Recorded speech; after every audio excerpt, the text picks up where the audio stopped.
Parece que andamos todos um bocadinho à deriva, não é? A incerteza parece que está em todo o lado. Bem, hoje vamos tentar perceber como é que se pode navegar nestas águas mais turbulentas. E não é só para sobreviver, é para de facto encontrar um rumo. E, olhem, este sentimento não é só nosso, não é uma coisa isolada. Até a Harvard Business Review já o diz, estamos mesmo a viver uma crise de incerteza. É, no fundo, uma ansiedade dos nossos tempos que muita gente partilha. Ok, mas e se o problema não for a incerteza em si? E se, na verdade, o verdadeiro problema for a nossa relação com ela? É uma ideia um bocado contraintuitiva, eu sei, mas é exatamente isso que vamos explorar a seguir. A natureza fundamental da vida. É aqui que entra uma perspectiva muito interessante do mestre espiritual Sadhguru. Basicamente, o que ele sugere é que talvez tenhamos de olhar para a vida de uma maneira completamente diferente. E aqui está o cerne da questão, este contraste. De um lado está aquilo que a nossa mente quer, certeza, previsibilidade, ter tudo controlado. Do outro lado está a realidade. E a realidade é que a vida é, por natureza, incerta, é imprevisível. E é precisamente deste choque, deste conflito entre o que queremos e o que é, que nasce grande parte do nosso sofrimento. E esta frase do Sadhguru, uau, resume tudo na perfeição. A incerteza é a natureza da vida. O que ele está a dizer, no fundo, é que aceitar isto e talvez até aprender a gostar um bocadinho desta imprevisibilidade não é um sinal de fraqueza. Pelo contrário, é uma condição essencial para conseguirmos, de facto, viver bem. A mecânica do medo. Certo. Mas por que é que a incerteza nos mete tanto medo? É uma boa pergunta. Para responder a isto, temos mesmo de ir à raiz, às raízes psicológicas e até biológicas do medo. É que o medo, no fundo, não é uma falha nossa.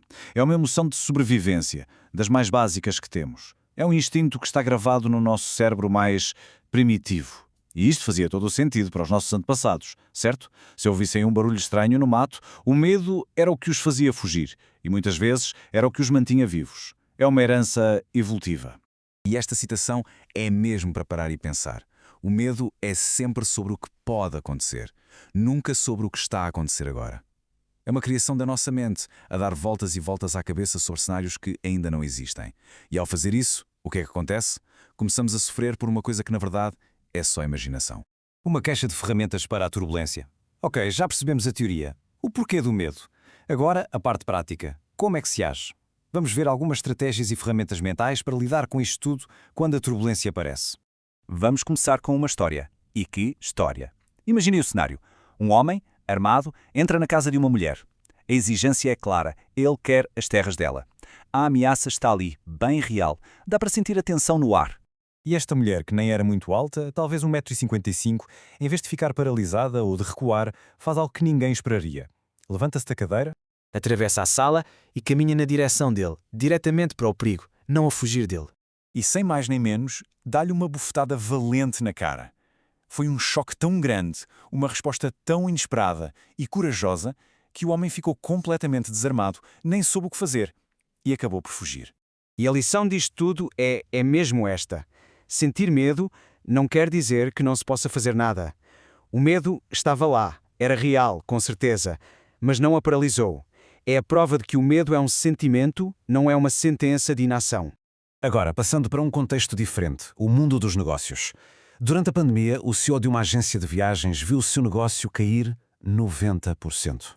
O que é que ele fez? Usou um processo muito claro em 3 passos. Primeiro, ver todas as opções em cima da mesa.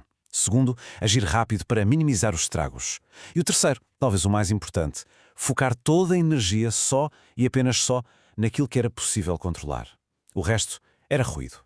E às vezes, as melhores ferramentas não são as folhas de cálculo. Vejam este caso. O empresário queria comprar uma empresa que estava falida. Todos os números, todos os consultores, toda a gente lhe dizia é uma péssima ideia, um desastre à espera de acontecer. Mas a intuição dizia-lhe outra coisa, dizia-lhe que a marca tinha valor. Ele arriscou, seguiu o instinto e, sabem que mais? Acabou por ser o melhor investimento que a empresa dele alguma vez fez. A âncora do propósito. Ok, estas estratégias são todas muito úteis, mas há algo ainda mais fundamental. Uma espécie de estratégia-mãe que nos pode dar estabilidade em qualquer situação. E isso é ter um propósito bem definido. E a ideia é mesmo esta que o Sadhguru transmite. Se o propósito estiver fixo, bem assente, então encontra sempre uma forma de lidar com o que quer que apareça. É como ter uma bússola interna. O mundo lá fora pode estar uma tempestade, mas nós sabemos sempre para que lado fica o norte. A direção não se perde. E para isto não ficar só na teoria, vejam este exemplo bem prático. Durante a pandemia de Covid-19, tudo parou. Mas o propósito do Sadhguru, o de ter um impacto positivo na vida das pessoas, esse não parou. E então como é que isso se manifestou? Bem, em vez de ficar quieto, ele adaptou-se. Organizou a distribuição de milhares de refeições para aldeias, começou a pintar para angariar fundos e fez sessões online todos os dias que chegaram a bilhões de pessoas. Viram? O propósito manteve-se firme, só as ações é que mudaram para se adaptar à realidade. Portanto, chegamos à grande conclusão. O objetivo disto tudo não é, nem nunca vai ser, eliminar a incerteza do mundo. Isso é impossível. O verdadeiro objetivo é encontrar aquilo que dentro de nós se mantém certo e estável, independentemente do caos lá fora.